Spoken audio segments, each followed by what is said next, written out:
Hello everyone, welcome back to my channel. So today's session in psychological testing chapter we are going to discuss item characteristic curve. In our previous session I have already discussed with you some psychological test and your test constructions. Test constructions in which two things are important, that is your item writing and item analysis.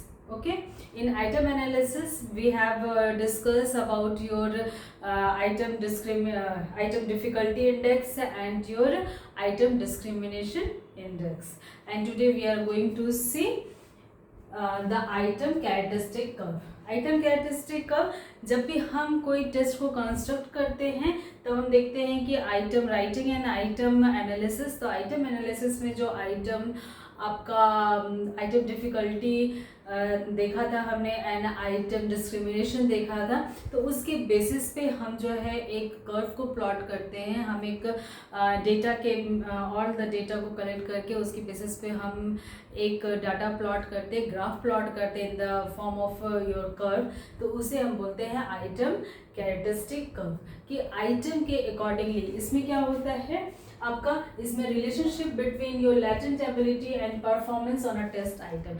जो आपका test में जो आपकी जो latent ability थी, जो आपकी ability जो दी गई थी, उसके अकॉर्डिंग आपने परफॉर्मेंस कैसा किया है टेस्ट में, उसके बेसिस पे हम आपका जो है कर्व ड्रॉ करते हैं, that is known as your item characteristic curve. इसमें क्या होता है, इसमें टू एक्सिस लेते हैं, X axis and one is a Y axis.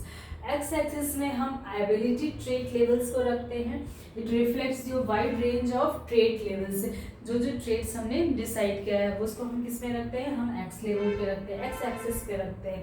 Then Y axis पे हम क्या करते हैं, वाई एक्सिस पे probability of your correct answer को हम वाई एक्सिस पे रखते हैं कि उसके बेसिस पे जो हमने एबिलिटी जो हमने आपका ट्रेट लेवल्स डिसाइड किया था उसके बेसिस पे आपके परफॉर्मेंस कैसा है, तो उसे हम वाई एक्सिस पे रखते हैं और वो 0 to 1 लाई करता है।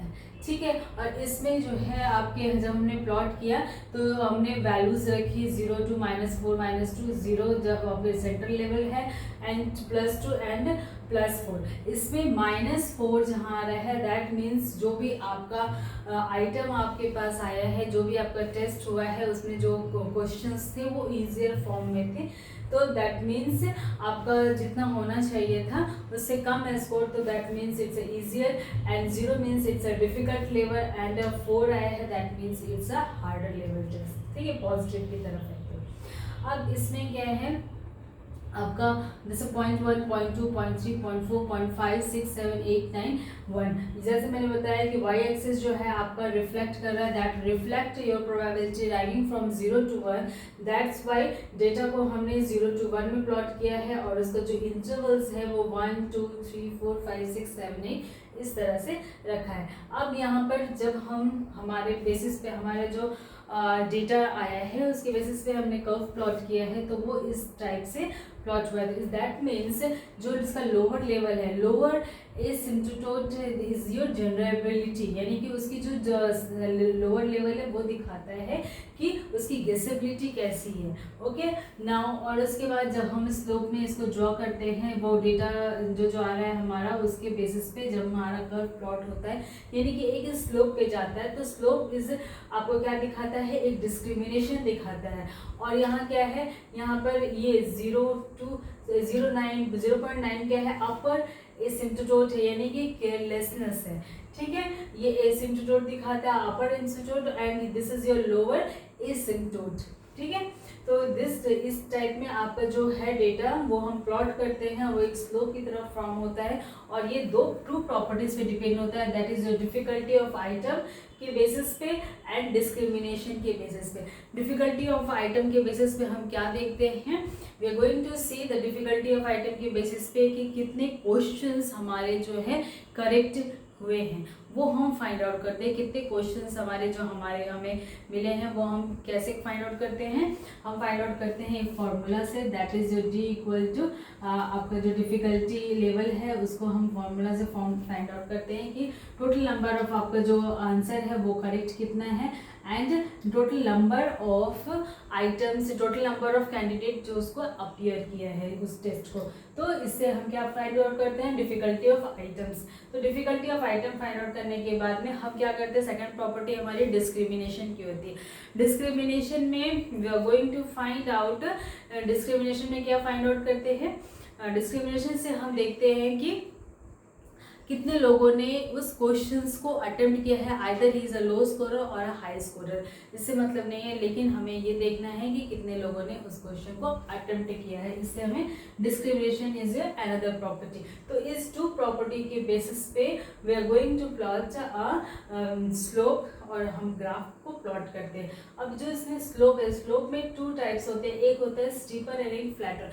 जब आपका स्लोप स्टीपर की तरफ जा रहा है तो means that it's a better item can discriminate, जो आपके आइटम्स है वो बेटरली डिस्क्रिमिनेट कर रहा है, मीन्स दैट आपके जो क्वेश्चंस हैं वो लोगों ने ज़्यादा नंबर ऑफ आइटम, जो आपके आइटम्स है उसको मैक्सिमम नंबर्स जो है उसको सॉल्व किए हैं, ठीक है, मैक्सिमम नंबर ऑफ कैंडिडेट ने उसे अटेम्प्ट किया है, मीन्स दैट योर स्टीपर जो आपका better item can discriminate. And अगर फ्लैटर है, फ्लैट है, that means less the item is able to discriminate, मतलब आइटम जो है आपकी डिफिकल्टी लेवल पे है एंड आप लोग जो भी कैंडिडेट है उसको लेस आइटम को डिस्क्रिमिनेट किया है। तो यहाँ पर यही है, आपका स्लोप जो है डिस्क्रिमिनेशन फॉर्म करता है, और यहाँ पर लोअर एंड योर अपर एसिम्प्टोमेट होता है, एंड आपका जो एक्स एक्सिस पे आपकी एबिलिटी शो होती है, that is your trait level, and Y axis में probability of your correct answer. इसके बेसिस पे हम कर्व ड्रॉ करते हैं। तो this is known as your item characteristic curve, यानी कि जो आइटम होता है उसके कैरेक्टरिस्टिक पे बेस होकर के एक कर्व ड्रॉ होता है, is known as your item discriminative item characteristic curve. और इसमें किसके बीच में रिलेशन होता है, between your ability, your latent ability and your performance on test item, ठीक है, जो आपने परफॉर्म किया टेस्ट आइटम उसके बेसिस पे हम इसको ड्रॉ करते हैं। So this are all about your item characteristic curve. That's all for today. I hope you all like today's session very much, so please take care of yourself and please like, share and subscribe my channel. And I would also like to thank my viewers, subscriber for viewing my channel and subscribing my channel. And please we will again meet in our next session with another topic of your psychological testing, that is the standardization.